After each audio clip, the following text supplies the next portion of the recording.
Hello, everybody, and welcome to our day early comic preview show. I'm Andy. I'm Matt. We're here with Infinity Flux Comics out of Chattanooga, Tennessee. We're going to be going over about 20, a little bit more than that. I kind of squeezed a couple into one slot.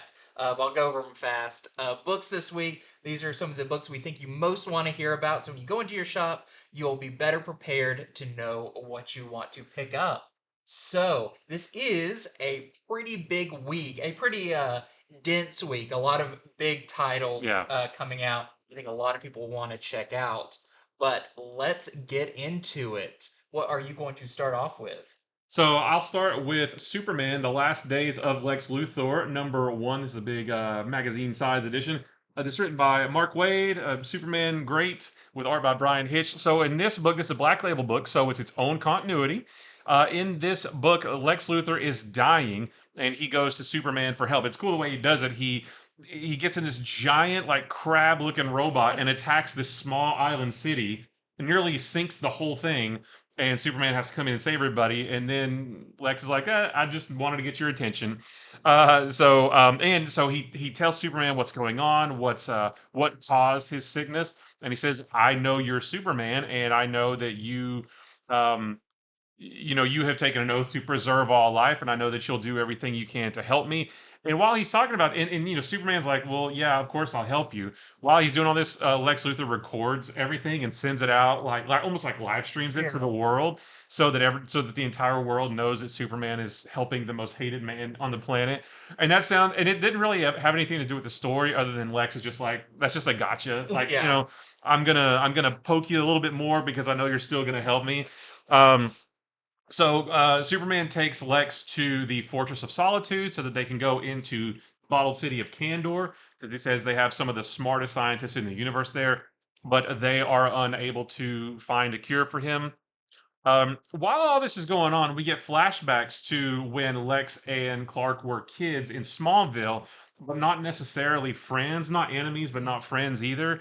And we see that we don't know what it is yet, but we see that there's an incident that happens, um, which may be motivating Superman to help save Lex just a little bit more than he normally would. Like, Superman's always going to try to save everybody, but he's a little bit extra motivated with Lex because of this thing that happened in their childhood. And we don't quite know the circumstances around it yet. But so this story is just going to be basically a quest for Superman to find a cure for Lex Luthor. And who knows where that's going to take him? But it was a really interesting read. They even try something with the Phantom Zone too, and that doesn't work out either. So really good. I really like this, and I love the Black Label books because they're their own continuity. You don't have to worry about anything else going on in any other book. It's its own continuity, and I really like it. So we have our A cover here by Brian Hitch, and then we have this very nice Chris Samney variant as well, the classic, almost Superman animated style, Yeah. which I absolutely love that. Very bright. Yeah, love Mark Waid writing Superman. Yeah, I feel like he knows the character so well now after so many years of working yeah, on it, absolutely. and knows his. I like that it's like Superman's pulling out all of his bag of tricks, which is always Yeah, fun. It's like, get a whole city in my fortress that we yep, can go like tap into and yeah, stuff. yeah, Oh, that's just so much fun. yeah. It was really cool. Okay, next up, I've got one of the big books for Marvel for probably the entire year is when they do these Hellfire Gala. This is the X-Men Hellfire Gala 2023. So this is a one shot. Like every year, I think we've had about 3 or 4 years of Hellfire Gala, basically since not Brian Hitch, Hickman's Brian Jonathan Hickman. Jonathan Hickman. I'm making up a new character, Yep. Brian Hickman. No, Jonathan Hickman's run started. They've been doing these Hellfire Galas. And the big thing of them, every time they announce kind of a new X-Men team, but always something goes bad at these as well.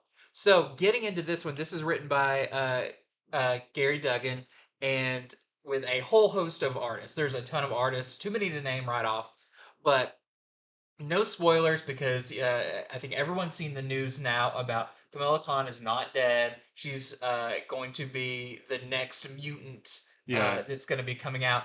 So this has that in it, and it's really like second page. Yeah, it's literally second page, so that's not a spoiler at all. Yeah, first page is like a full scene, one page thing. You turn the page, and there she is, kind of like coming out of the egg that all the mutants, when they're brought back to life, do.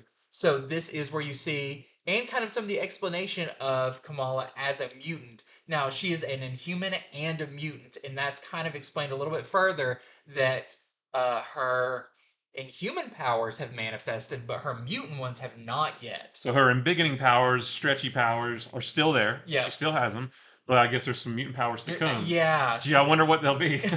So that's kind of, I feel like maybe what some of her new series is going to be about Yeah. is maybe trying to figure out what her learning more about her mutant side of herself. Yeah. So that's like, they really get that out of the way pretty early on, and we get into the main Hellfire Gala. This is like most of them. You've got your fancy dressed mutants and some other key Marvel characters there. You've got Kingpin, who's kind of been, part of the X-Men, kind of hanging out there as a refuge for a little while. For some reason. You've got Sam Wilson there. The interesting thing to know about this is it's kind of runs concurrently with the free comic book day Avengers book. So what you see on there, where someone is sneaking into the X-Men's treehouse, when their base is, and sets it on fire wearing Captain Krakoa's armor. You see the other side of that when the X-Men kind of get the alert, and so a few of the X-Men and the Avengers run off to take care of that.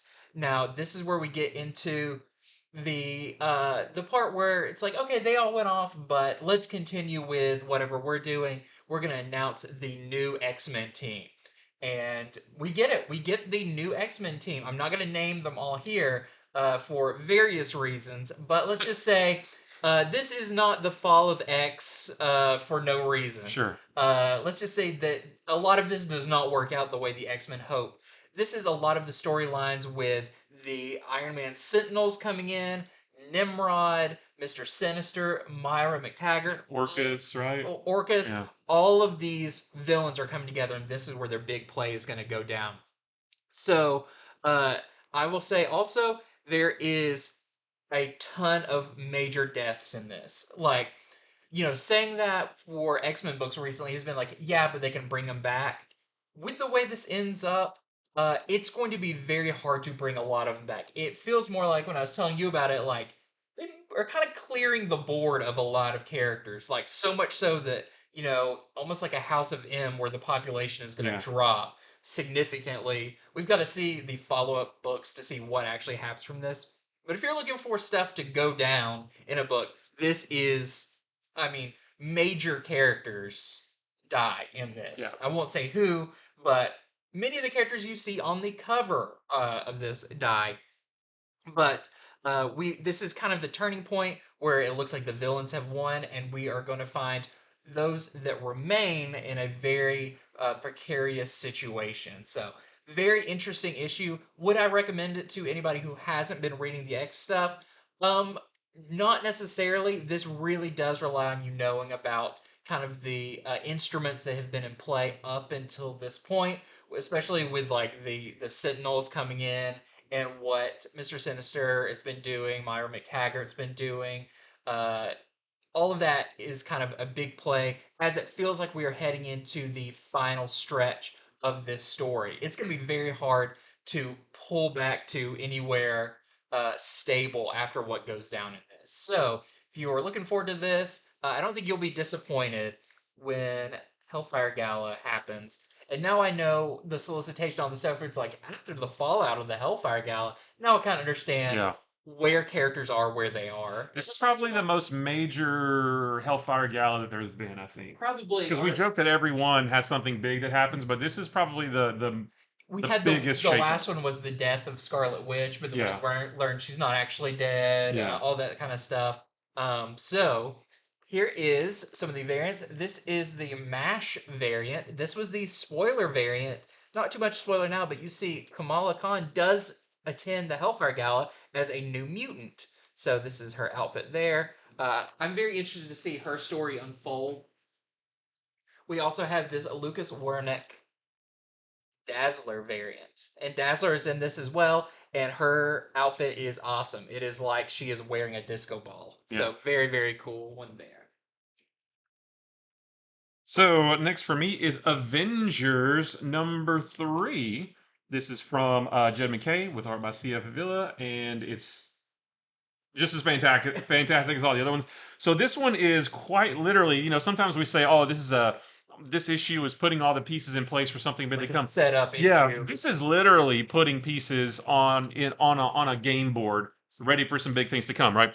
So we have the Ashen Combine, who are this group of extraterrestrial beings. Kind of reminds me of Thanos' Black Order. You know how he had like 5 or 6 different like henchmen, of various shapes and sizes and Yeah. abilities, things like that. The Ashen Combine is very, very similar.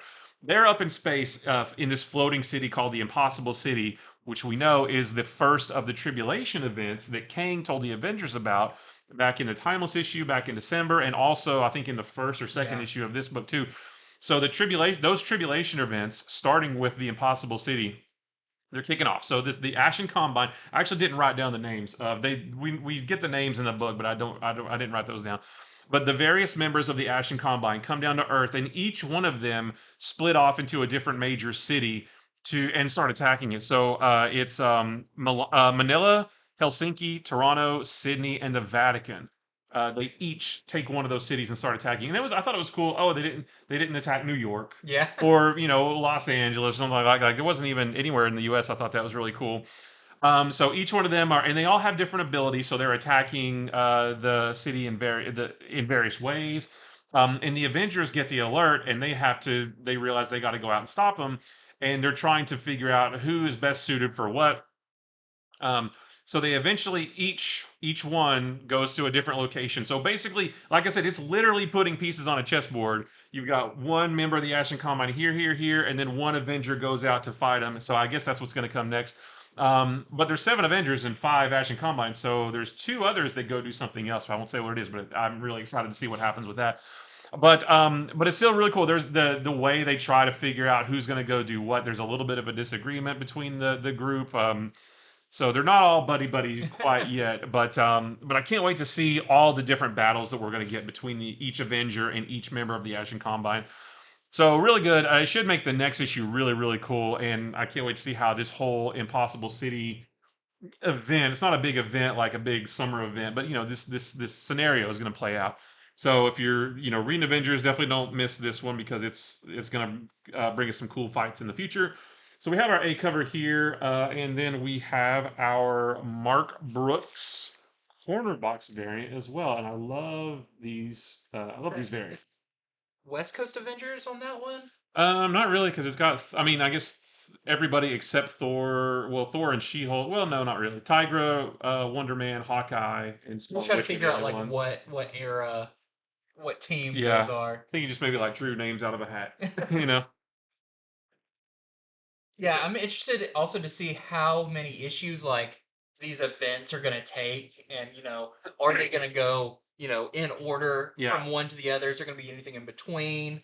That was the big question, because he said the tribulation events, the Impossible City, and he mentioned like 4 others. And I was That's like, a lot of yeah, I was story. like, is each one of those going to be an event or just a story arc within the Avengers? Like, I don't know how they're all going to Is be there gonna be structured, some but that they're able to avert yeah, I don't somehow? know. And it's all very interesting, all Yeah, kind of centered around that missing yeah, moment. yeah, exactly. Okay, next up, I've got DC's Night Terror #2. So you read this one as well, so you can Yep. pipe in uh, if you hear me say anything wrong about it. But so this picks up with Deadman, who has just recently, in the last issue, resurrected Sandman, Wesley Dodds Sandman, classic Golden Age Golden Age, yeah. Sandman, who he's just a super cool Yeah. character. Just like one of those like no nonsense detective. Um, he has the ability to like see the future in dreams, stuff like that. But literally, when he's brought back, he's kind of a zombie. Like Kind of. Yeah. yeah, you see under his mask a little bit. Yeah. It's pretty messed up. But Deadman resurrects him to find out, does he know anything about this character Insomnia, or this Nightmare Stone that Insomnia is going after? And that's where we find out that that was the Nightmare Stone was actually a part of a old case that he had Hmm. back in the Golden Age, which was super cool. It's about this like cult that was trying Yeah. to resurrect something, but they couldn't quite get it all, and so he actually knows what it is. And as Deadman's like, I'm gonna basically put you back dead. Yeah. And he's like, nope, I gotta finish this case. Which I really like that too, because I thought he was going to say, "How dare you interrupt my slumber?" And Yeah, he gives the information. It's like, "Now leave me alone." But yeah, Deadman tries to say, "I'm going to put you back in the ground." Now he's like, "No, this case from back in the day haunted me back then. yeah. I need to see it through. Let's go." I So think I thought that's that was super really cool. cool. It's Yeah, like, oh, he gets to come from the grave yeah, to solve this yeah, yeah. It case. was really It's just cool. a cool idea. But also, so we learn a lot about that. We also learn a lot about insomnia, Hmm. and we still every issue is kind of dropping a couple little crumbs of like who is he and why is he the way he is. We do learn more about that. Apparently, he has something pretty big against the Justice League that we learn in this. Um, Oh, it's because they keep coming back from the dead. Yeah, and he's like, Yeah, why can't we yeah. do Why that? can't I do that? Yeah, But we don't really know what he was before this, right. right? Like, Yeah, I think the jury's still out on that one. yeah. So, but it's really cool. We do know in this also, and if you read some of the two-issue things, that a lot of the robot characters are not asleep. Yeah, So Red Tornado plays a big part in this. We saw in the Zatanna issue yeah. that Robot Robot Man, Man. the Metal Men are Yeah. in this. So it's really cool to see these robot characters. But a distress beacon kind of thing goes out, and you'll have to read it to find out what happens.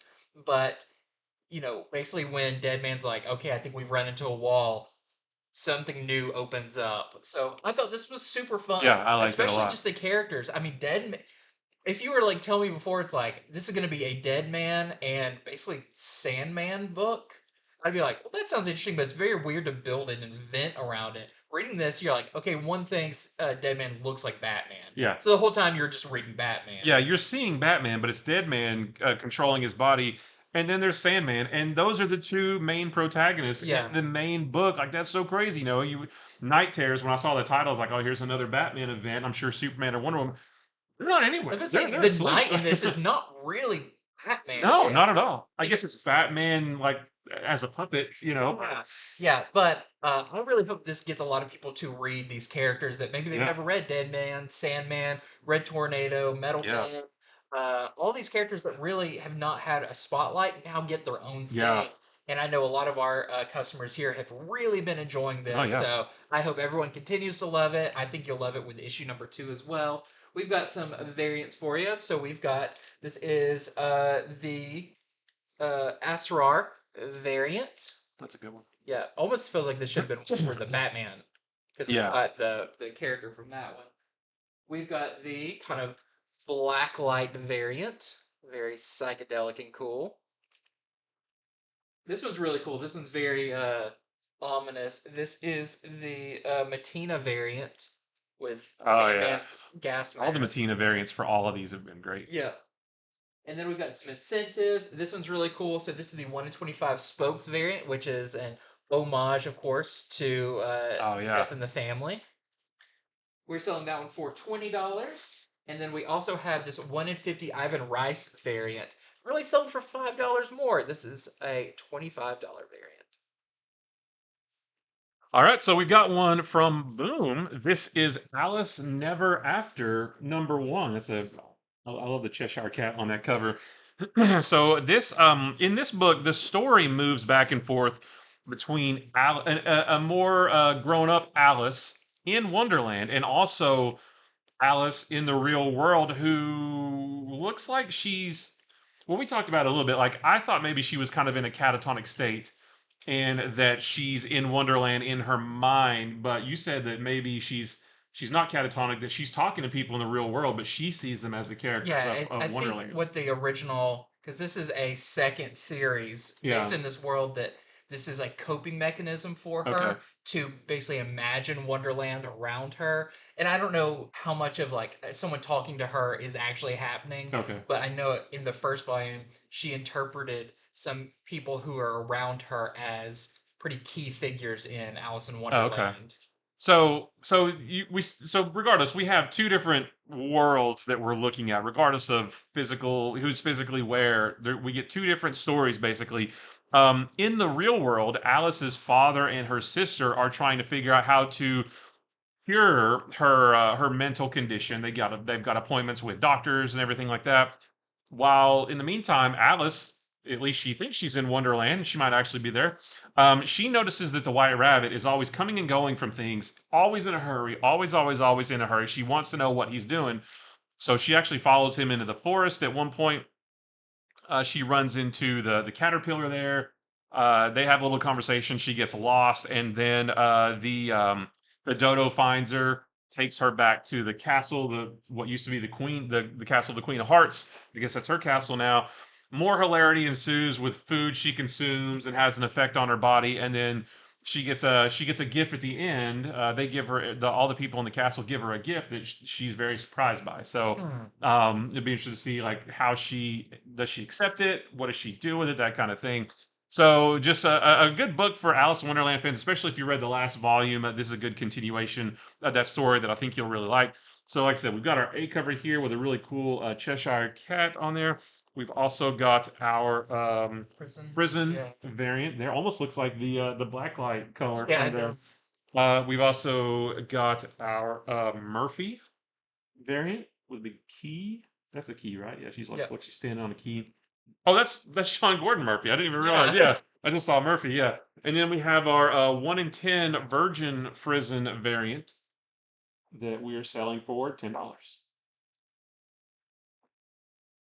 Okay, and another big book this week is Ultimate Invasion #2.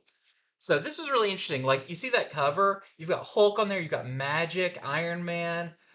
Given how the first issue went, I was really wondering like how that seems like a weird grouping of characters. Yeah, That is revealed in here as to why it's those characters. So in this, at the end of the last one, we saw the Maker, uh, who is Reed Richards from the Ultimate mhm, Universe, who's kind of become a villain in the 616 universe, creates a portal because he wants to kind of bring back his universe, the Ultimate Universe, but he wants it where he's in charge. yeah.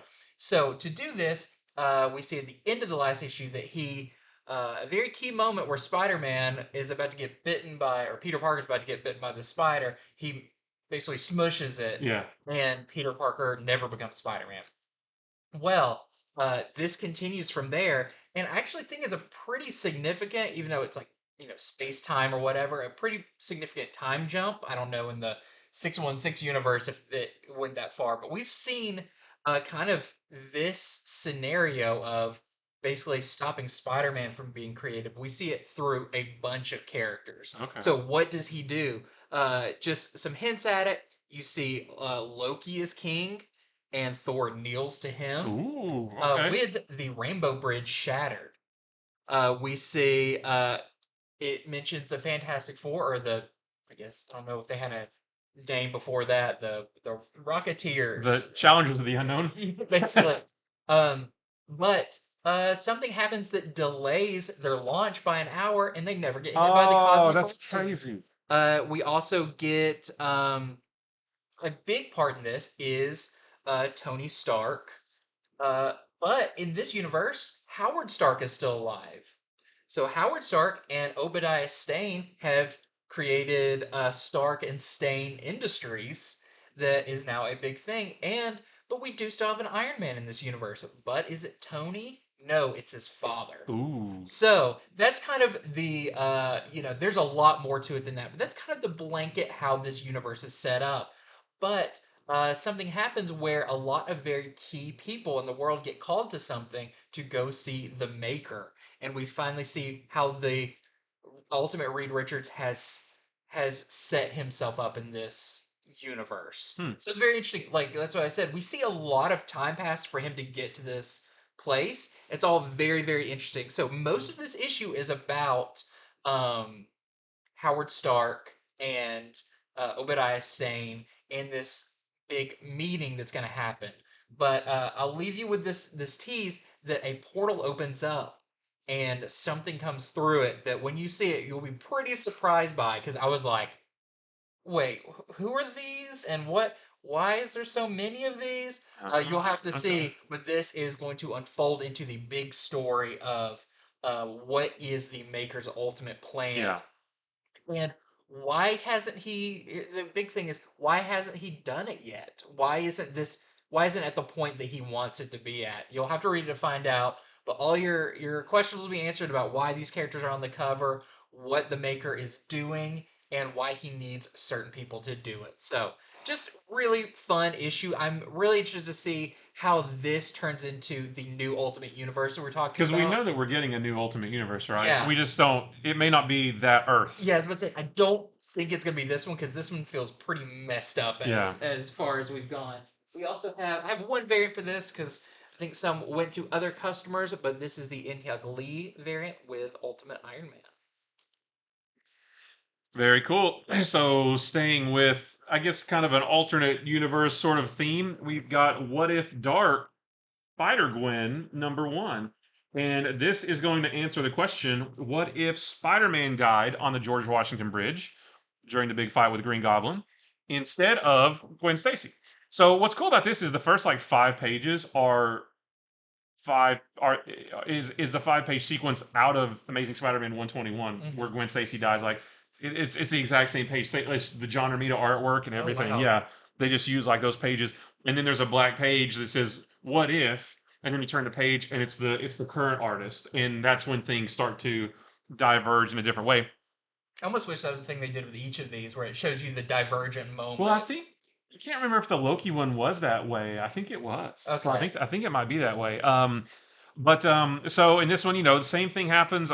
Green Goblin knocks Gwen off the bridge, but instead of webbing her to catch her and snapping her neck, Spider-Man actually jumps off and catches her, turns around, webs to catch them both, but the Green Goblin comes in and slices the web and they start falling again.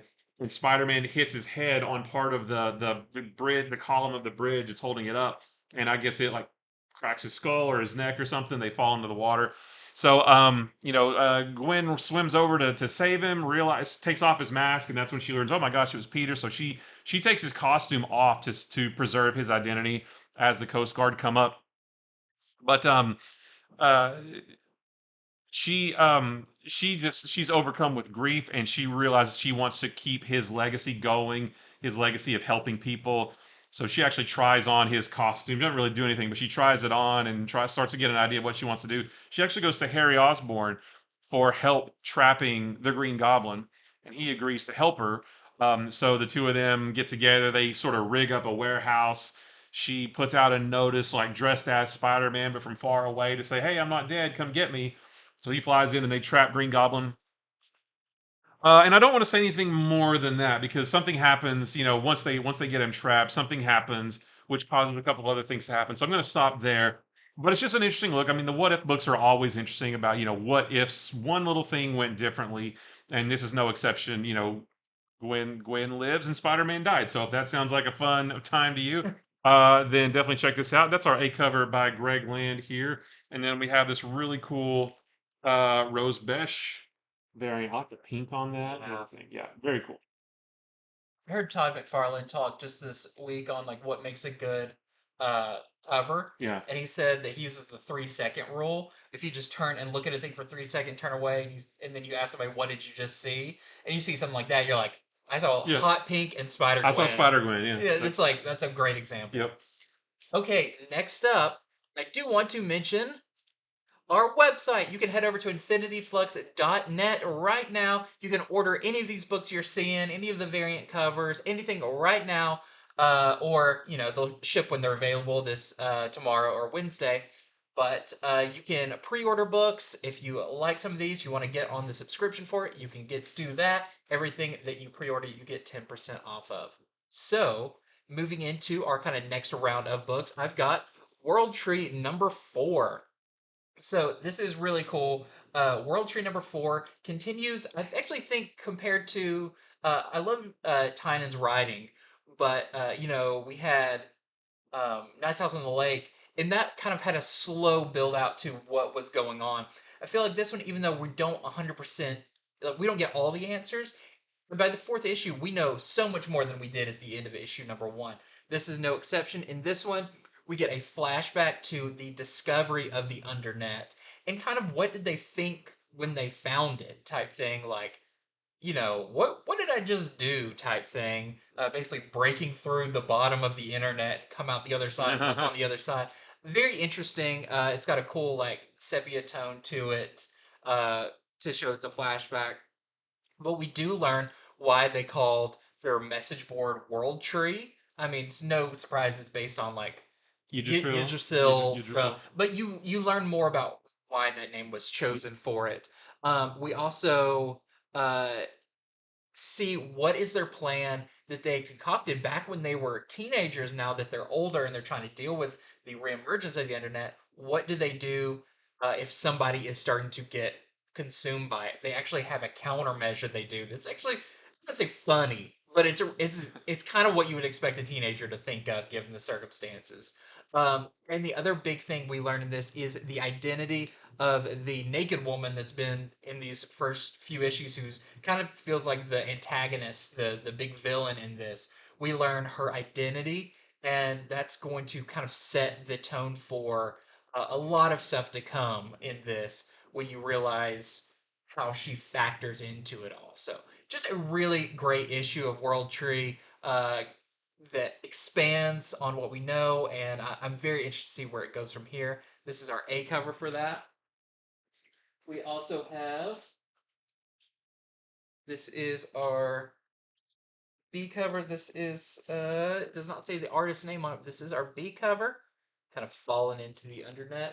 And then we have this more 1 in 25 variant that we're selling for $20.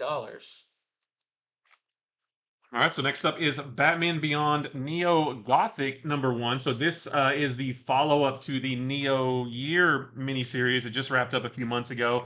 I really like this one. Like, I'll go ahead and say I really enjoyed this. So in this story, some children around Neo-Gotham are going missing, and Batman gets wind of it, and he, through some detective work, determines that they are being taken below the city, like deep, deep, literally, physically down into the bowels of old Gotham. And so naturally he goes down there to start finding him. He does need to get a guide though, and he meets a character named Kyle the Catboy, who sort of guides him down there. And it's in Batman Beyond, like the cartoon, like it was in the future. There's like animal people, Yeah. and so Kyle the Catboy really is like a humanoid cat.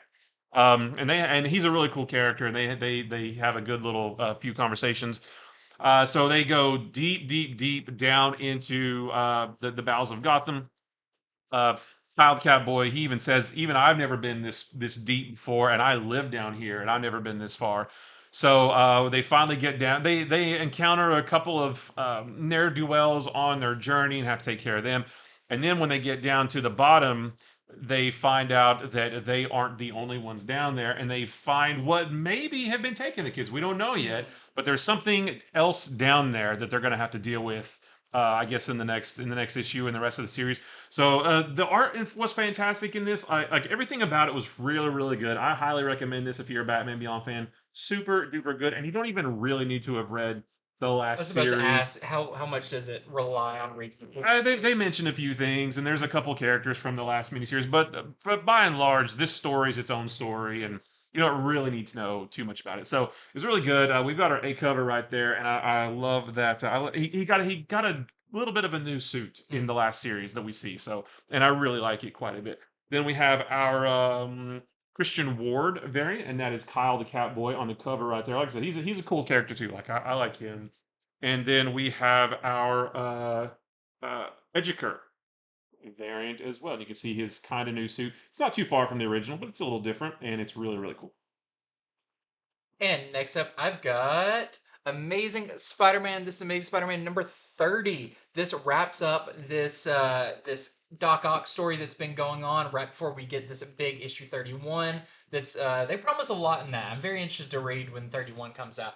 But this one has Spider-Man now. He has donned the old arms of Oh Doc yeah. Ock, Very fun. He had time to spray paint them, and apparently in one scene they shoot webs. Also, I don't know how he rigged that When so did, fast. when did that? Maybe Doc Ock built those in a long time ago and just never used that feature. Yeah, he's like, oh, I found this button. Yeah. It's very useful. What does this do? But really cool just to see them face off. But the thing about the arms is they actually hook into your spine, and they kind of like tap into your, because they're kind of brain powered or Yeah, mentally whatever. controlled. Yeah. Well, when this happens, Peter actually starts acting like Otto, which is a little bit like Superior Spider-Man. That's kind of what a lot of the stories in where Otto is mad at Norman Osborn because he essentially blames him for destroying the Superior Spider-Man persona he Yeah. had.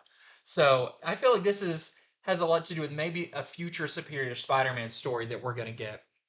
But the art in this is fantastic. Ed McGuinness. There's a couple of there's a 2-page spread. Mm. There's a full page art that is just phenomenal. Very very cool. And some Kamala Khan stuff is addressed at the end of this about kind of how they're currently feeling and coping with what's been going on. Even though a book I read before, she's already back alive. Yeah. So this is our A cover, the Ed McGuinness cover. This is really great covers. We've got this vase cover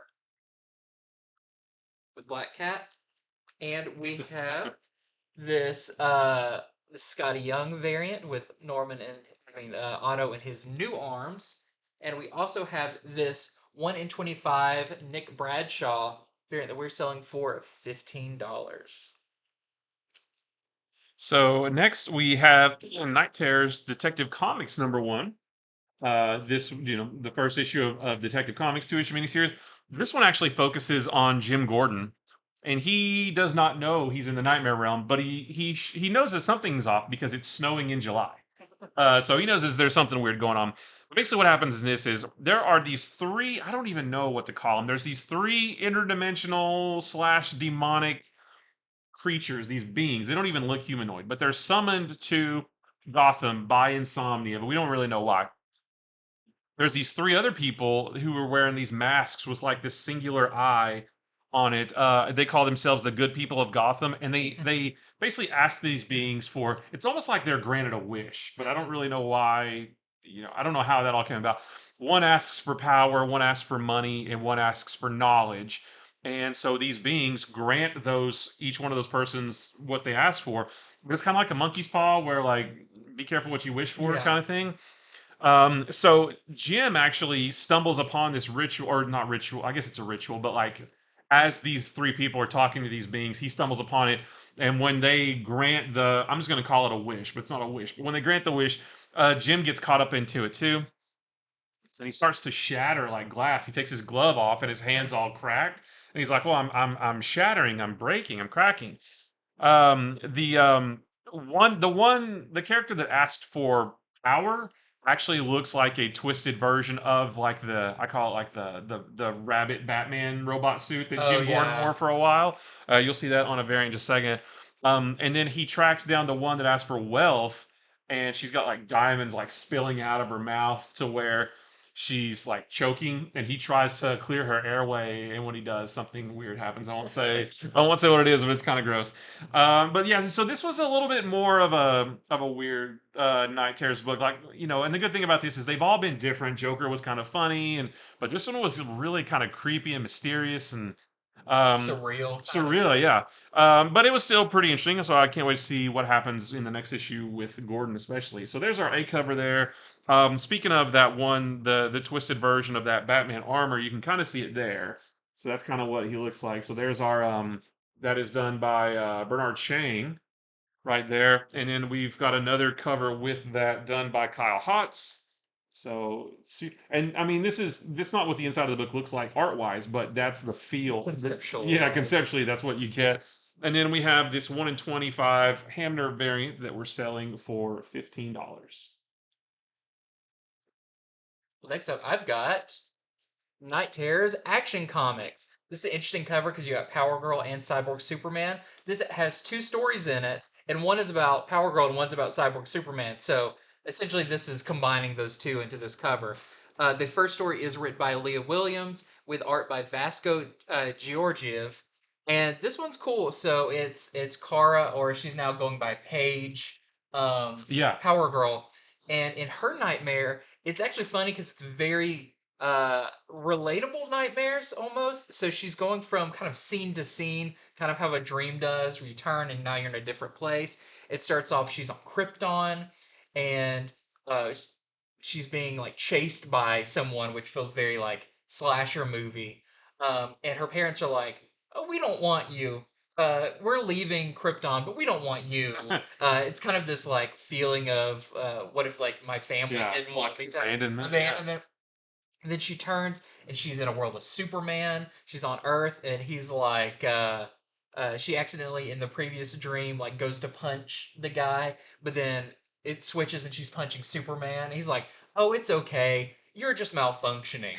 Get another Power Girl in here." And it's like, is oh, she a weird. robot? And through the whole thing, there's like some weird little like 404 error will pop up and stuff. So some kind of techie stuff.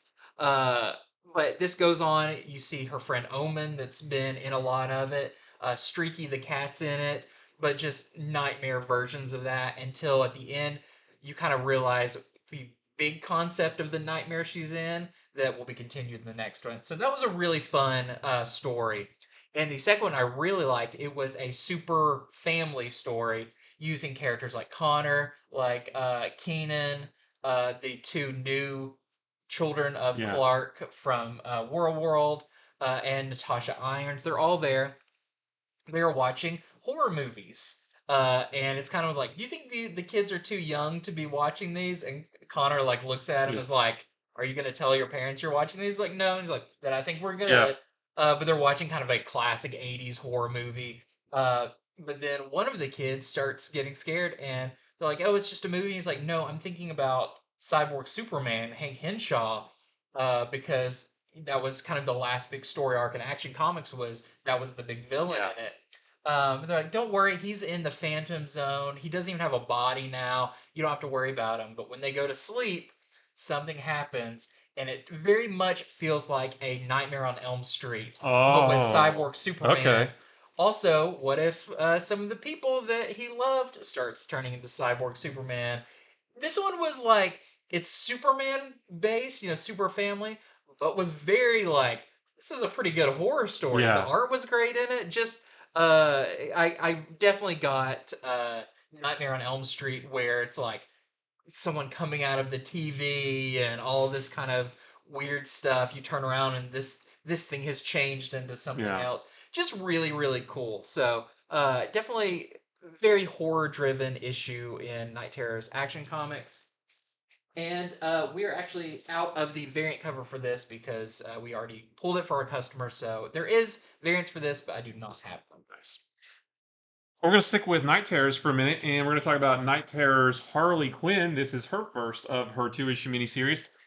In this one, she instantly knows she's in a nightmare because she says that she says, I've spent a lot of time fighting my own nightmares. I can recognize.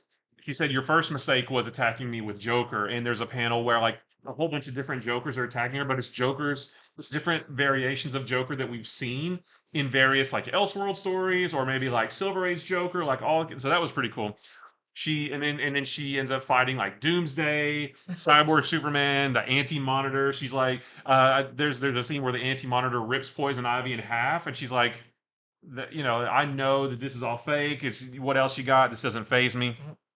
But but then she makes her way into this into this room where there's like this old school computer sitting on a desk, and there's this voice that starts talking to her, and on the desk that the computer's on sits a copy of Grant Morrison's Multiversity, Oh like my literally gosh. the actual cover and everything. And it says that she's in a simulation and that she can go to any universe that she wants. And he kind of likens it to like a video game, like different levels. You can play this level or this level, this universe or that universe. So she decides to go to Earth 31 that has the Justice Fleet, which is like a pirate world, Oh, cool. which is pretty cool. But then she's like, wait a minute, I'm not a bad guy. I'm a good guy. Don't attack me. So she gets out of that, and then she decides to go to Earth 43 with the Blood League, and they're all vampires. I don't necessarily know if that's like the DC versus vampires or not. But where she's like, see, I'm the hero here because they're all bad guys, and I'm shooting at them. I'm trying to take them down, but they start to attack her.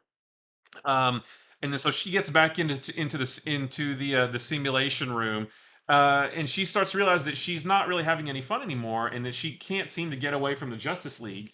And she's like, I don't want any of this. All I want is a normal life with an apartment and a girlfriend. And at that point, she realizes what her nightmare actually is. I won't say what it is, but it's on the last page. She's like, "Oh my gosh, my nightmare is blank," and then I guess we'll have to see how that plays out. But it was a really interesting. I wouldn't have expected a nightmare a book with Harley Quinn in the nightmare realm to be like a multiverse kind of thing. Yeah. But so it's, I guess we had that Harley screws up the multiverse Yeah. book or something. But it was interesting. Like, it wasn't what I expected from a Harley Quinn nightmare or Night Terrors book, but that was pretty good. So there's our A cover right there. We've also got our Tula Lotte variant, and then we've got this Jenny Frison. I don't know why I can't pick her art out. And then we've got this 1 in 25 Casper Wingard variant that we're selling for $20. Very cool. Next up, I've got some quickfire Star Wars books, starting with Star Wars Darth Vader Black, White, and Red. This is the final issue. This is number 4. It's got the final part of Jason Aaron's story. It wraps all that up. We also have a story by Steve Orlando called The Inhabitant, where Vader goes up against some pretty brutish sized aliens on a planet. And then finally, we have a story by Frank Thierry called Return to Hoth, which is very cool, where a probe droid, after Empire Strikes Back, is left there, and they're getting signals from it and everything, but one of them gets destroyed, and they're like, we need to go check out what actually destroyed this probe droid, because they all came back fine, but one got destroyed. And Vader says, I'll take care of it myself. Goes there, and you'll have to read to find out what was there that destroyed it. But that one was really fun. I really liked that one. So this is our final issue of Darth Vader Black, White, and Red. We've got some variants for it, like this. We've got this. I like that one. Yeah, this one's great. This is the Tony Daniel variant. And we have this 1 in 25 Kevin Eastman variant. What? We're selling for $50. If you wanted to see what Darth Vader would look like against the Ninja Turtles. Yeah, that's crazy. There you go. Next up, we have Mandalorian issue number 2. So this is covering episode number 2 of The Mandalorian. Let me get my note. This is called The Passenger. This is the one, if you remember it, the Mando gives passage to the frog woman who's carrying her eggs. Grogu keeps eating the eggs. Yeah. So that is this one, but it does have first appearance of Carson Teva, who is Paul Sun-Hyung Lee's character, who's played pretty big parts in season 3. So if you're collecting first appearances, this is his first appearance.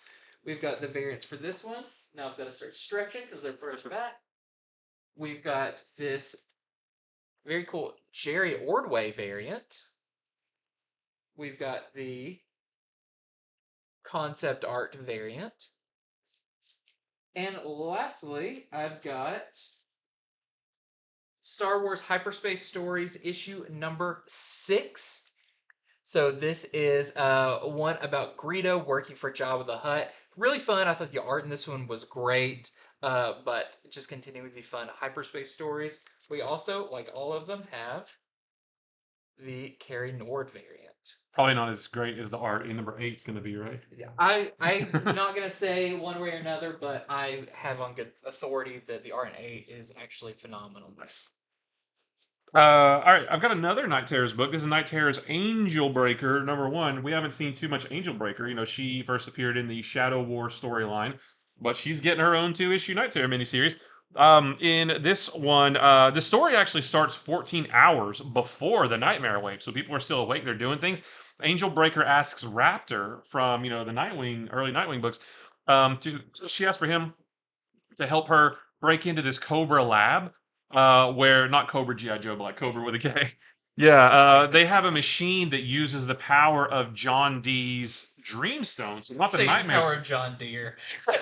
They have tractors in there. That's pulling. So it's not the Nightmare Stone, it's the Dream Stone that Dr. Destiny used to have.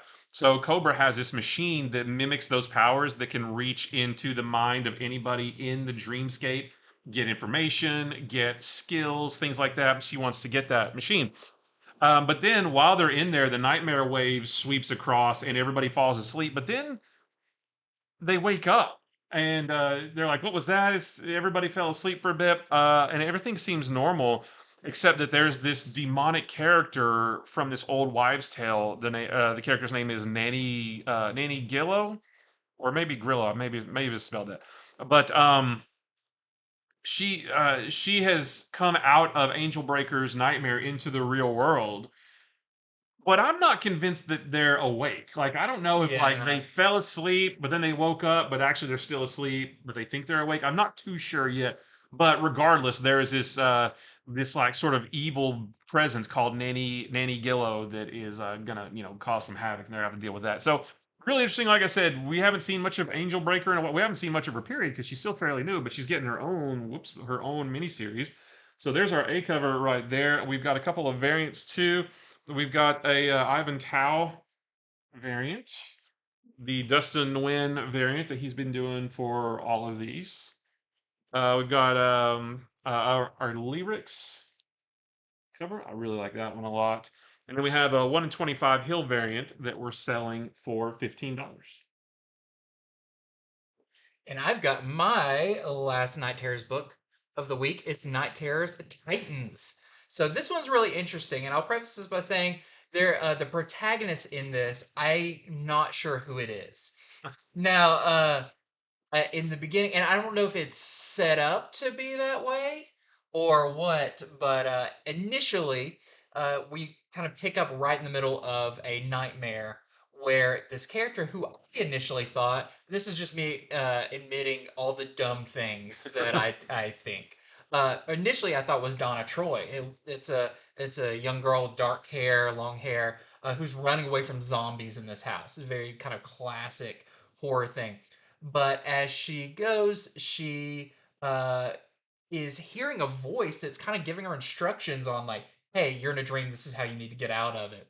So she starts bursting through walls. She finds herself in this kind of endless staircase that goes up, this kind of spiraling staircase, and along the way are doors that have the symbols of the different Titans members. So this whole time I thought it was Donna Troy until she reaches Donna Troy's room, and inside each is a member of the Titans, but kind of being consumed by their nightmares. So we have Cyborg, we have Donna Troy's room, and then I thought, oh, maybe this is Raven. Nope, because we run into Raven later Hmm. too. So I'm not positive, and Cyborg did not recognize who this person is. Okay. So at first I thought, oh, maybe they don't know each other in this nightmare or whatever. So I think that will be explained in issue number 2, who this is. I kind of have some theories of maybe who it is. Sounds like we're not supposed to know if Cyborg I doesn't know. feel like we're not supposed to know, but maybe I don't know. We'll have to see. But I thought this was really interesting uh, as as the team gets together and tries to escape.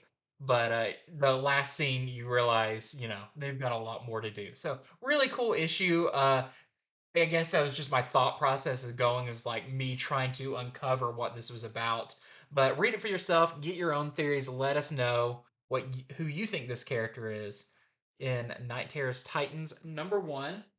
We also have some variants for this. This is the man. Christian Ward's doing a lot of Yeah, variants this is this busy. week. This is the Ward variant Ooh. with a very creepy Beast Boy, and we also have this Martinez Bueno variant with all of the Titans on there. All right, so next we've got Batman the Brave and the Bold #3. And let me be very clear, this is the first appearance of a new villain called Mr. Baseball. The only reason I'm emphasizing that is because Key Collector says that #4 is the first appearance, and that is not right. So if you're looking at Key Collector, looking at the week's hotkeys or whatever, this isn't listed because they have the wrong issue as the first appearance of this new villain. So this is the first appearance of Mr. Baseball, and he's pretty cool. He's a guy. He's a guy, like a criminal named Austin Clutch. He's a regular guy, but he's a very skilled thief. But one day he robbed a bank that was owned by a mob boss, and the mob boss eventually tracked him down. and said that I'm not going to kill you because I think you could be useful working off your debt to me, but we are going to make you pay. And they carve his face up to look like a baseball, like the Oh, stitches. So he's got like this curve, they take him to a vet that doesn't do very good work, so it leaves scars. So his head looks like a baseball, and he's bald too. Um, but Mr. Baseball eventually seeks out, and they call him Mr. Baseball because he's obsessed. He's a huge baseball fan. That's oh. pretty much it. He just Also, his face looks like a baseball, well, but but they called him that before. He just like wow. was a big baseball fan, and so he eventually, he recovers. He seeks out revenge from this mob boss who cut him up in the first place, and Batman has to save the mob boss from Mister Baseball. And it's a one and done story, but I do hope we see more because he gets some good licks in on Batman Mm. too. So hopefully we'll see some more of him. But as far as this story, it's a one and done. There, the end. The end of the book says the end. Um, there's another story, Stormwatch, continuing the story that has been going on since the first issue, where they're facing off against this creature called malware, which is like a techno-organic being that can take control of people's bodies. So that story's in there. The Superman story that's been going on since issue one, that's still in here, continuing on. And then the last story is another black and white tale. I don't remember if it was in issue number two, but like in issue number one, the last story was Dan Mora, Hmm. his own story. It was all black and white. It was just like this different version of Batman in a different world. And that's what the last story in this is too. Black and white, just some alternate version of Batman. But in this one, he's fighting Man Bat, but he looks more kind of like a big, like vampire bat kind of thing. It actually gave me vibes of like Vampire Hunter D, maybe Oh, mixed with a little bit of Castlevania. that's pretty Because cool. Batman uses a batarang, but it's like a big like thing. It's not like a thing that he throws. It's like this big, like almost like the head of an axe on a chain that he Okay. throws. And his costume looks all different. He's a little bit more slender, but his costume still looks really cool.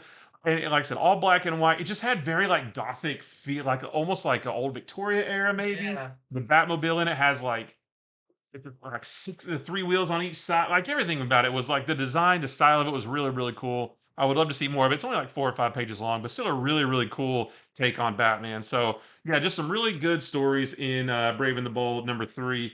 We've got a couple variants here too. We've got the Otto Schmidt variant. He did the art for the Mr. Baseball story, and it looked really, really, really good. I liked it. This is the Mitch Drads variant. And then we have a 1 in 25 Melina variant that we're selling for $20. Okay, next up, I've got one of my other favorite books this week, Incredible Hulk #2. I kind of wish I could talk about this earlier, but just the way we alternate Yeah. comics, it pushed it further back. But this was great. So, them talking about, I know when this was coming out that this was kind of a horror book. I was like, oh, okay. No, this one actually feels like a legitimate horror story. Guest starring the Hulk. Guest starring the Hulk. I told someone earlier, it's like, I kind of wish Hulk wasn't in it Yeah. because I kind of wish this was an indie horror book because that's the feels it gave me. So in this, we have Charlie, the young girl that ran away from home in the previous one from kind of an abusive household, ran into Bruce Banner, and then after the last one, she realizes, hey, this is Hulk, but hey, you're kind of wimpy when you're not transformed. Yeah. And she basically says like, I want to be around Hulk because he makes me feel strong. So you got this kind of unlikely partnership between the two. But literally, while they're having this discussion in the background, this man who looks a lot like a zombie just walks by and says that he is heading to meet sister. I forgot what sister somebody and brother Deep. And I don't know. It gave me such a like the way he talks is very phonetic of like someone from Appalachia, which I mean that's we're not too far from there Hmm. here. So I love this stuff that's like horror based in the South Yeah. is really cool. And so uh basically Bruce Banner and this girl hide from some cars that are coming by, and police come and are like, "Oh, I got to take you with me to this town." But they're really friendly, and of course, that's where this zombie band was heading, where we find a old Baptist church, but the God that they're talking about and saying amen to, they said is below Oh. and very very creepy. This gave me such like I don't know Evil Dead but without the humor, but just kind of the Yeah. like cabin in the woods Yeah. kind of thing. Just super cool. The Hulk is in this, but not too much. It's mostly setting up this very creepy, uh, kind of like religious cult that worships something that they are trying to raise. That So sounds cool to me. it's just awesome. And then it's like, and the Hulk, Yeah, and the Hulk. and the Hulk's thrown in there. So I'm really looking forward to the next issue of this. I really like issue number 1, but I think 2 really just like felt like, oh wow, this is a Hulk story. It gives me vibes of the old like 70s Hulk TV show where there's something going on in a town and Bruce Banner just stumbles his way into it. Yeah, yeah. And how many people is he gonna punch to get out of Right, this yeah. Just gonna situation? throw people through walls. So I thought this was great. Highly recommend this. Just the feeling and the tones and the atmosphere just blew me away. So Incredible Hulk number 2, and we got some variants for this. This is the Kasara variant, and that is the only variant I have for it.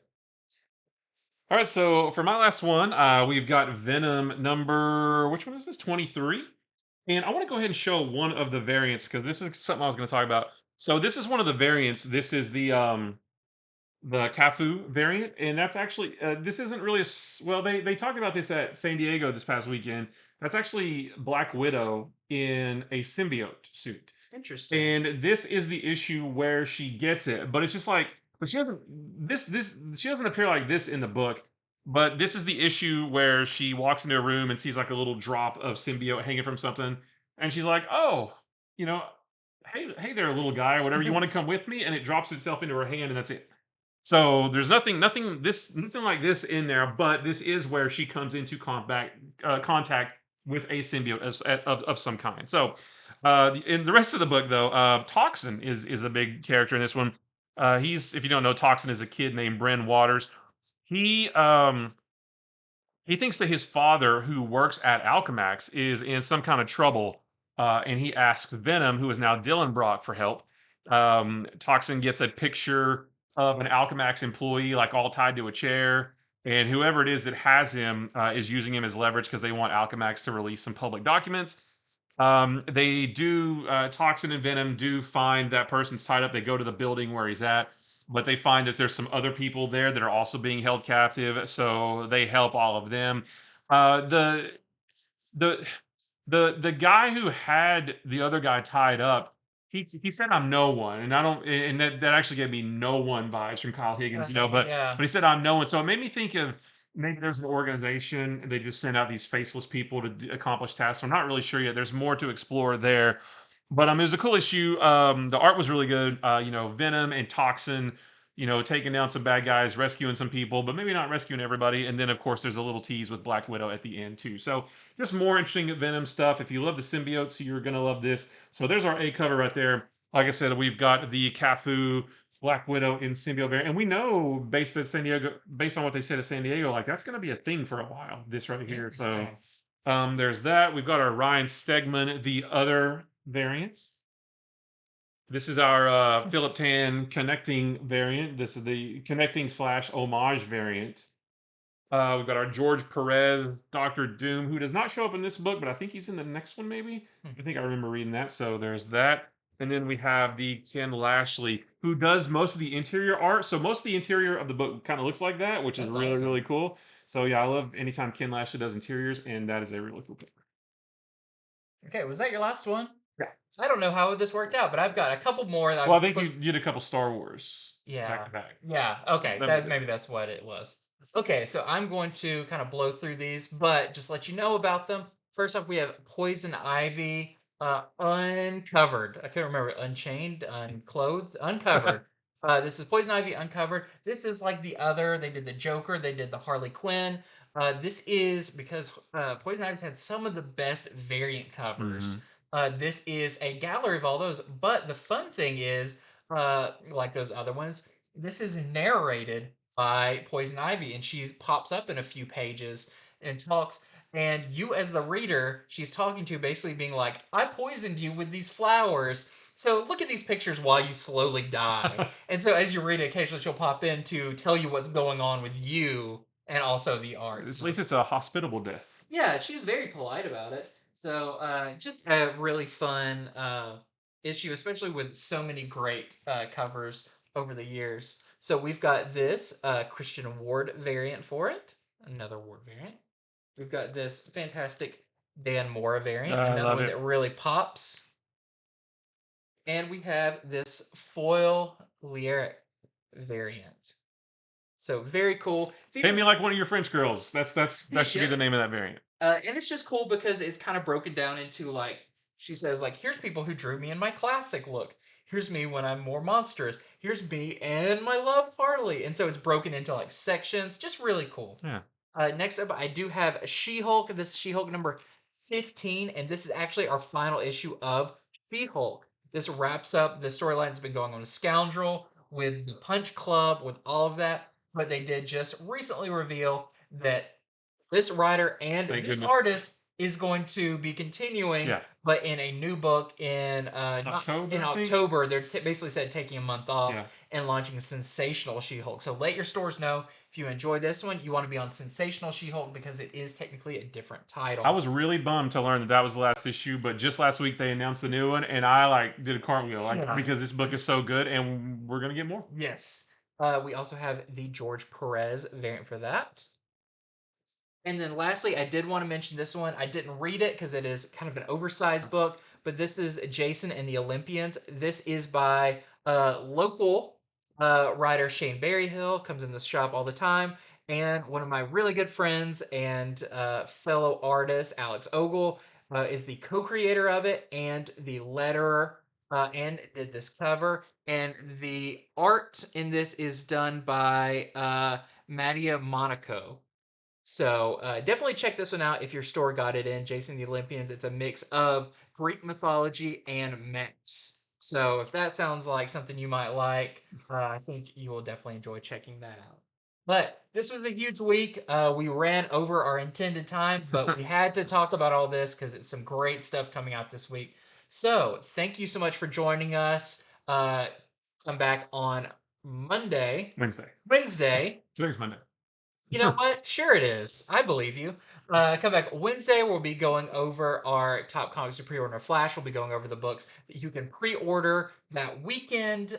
Just gives you a early head start on some of the best stuff coming out.